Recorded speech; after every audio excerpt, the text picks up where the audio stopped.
We begin in Niger State, where former President Olusegun Obasanjo says he doesn't have a preferred candidate for the 2023 presidential election, but a national agenda. The former president said this when he paid a visit to former head of state, General Abdulsalami Abubakar in Minna, Niger State capital. According to him, quote, "I don't have a special candidate. I have a national agenda. I have come to see my brother who was a bit indisposed, and when he was abroad, I had wanted to visit him, and the day I arrived in London to visit him was the day he left," end quote. The two leaders earlier had a closed-door meeting which lasted 30 minutes. Sunday's event is the latest in a series of recent meetings the former president has had with prominent personalities and politicians days after he met with Rivers State Governor Nyesom Wike and Labour Party presidential candidate Peter Obi in London, among others.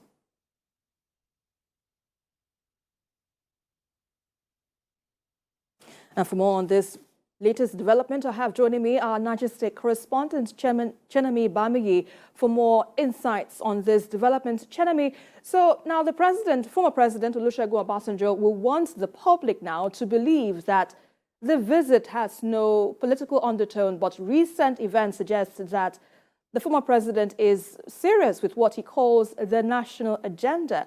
But what more do you hear from the meeting of the two leaders? All right, just like you said earlier, that the president wants people to believe that this does not have any political undertone. But recent activity shows that he's been meeting with candidates from different political parties and having certain conversations. A couple of weeks ago, he met with APC candidates Asiwaju Bola Ahmed Tinubu in Abeokuta, and he met with Labour Party candidates in London and also met with Governor Nyesom Wike of Port Harcourt. Right here, in these 30 minutes, they had a 30-minute indoor meeting. Not much was exposed to journalists after the meeting. But what I believe is going on is that probably there are certain agendas that he wants the former president Abdulsalami Abubakar to buy into. We don't know that yet. Right now, he said he does not support any political parties.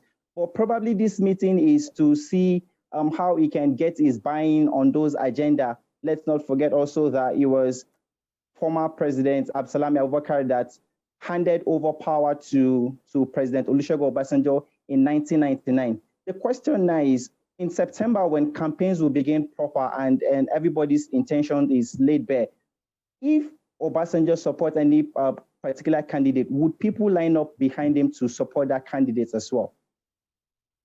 Interesting there. But let's quickly turn to General Abdulsalami Abubakar, who we understand had been in the forefront of enhancing the quality of elections in Nigeria. Now, what discussions has he been having, and what do you understand to be his planned activities as the elections draw near?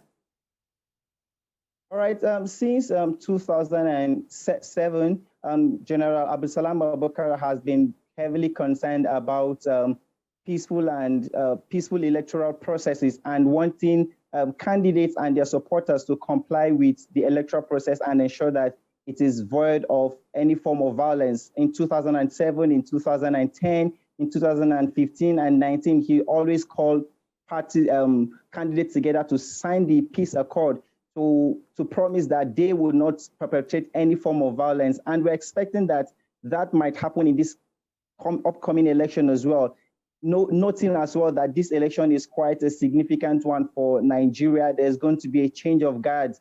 The current president would not be contesting in the election. So whether we're going to have a winner from the party of the current president or from another party, we don't know yet. But I'm sure this time part of his plans would involve calling candidates together again and signing a peace accord to ensure that they and their supporters comply with electoral rules.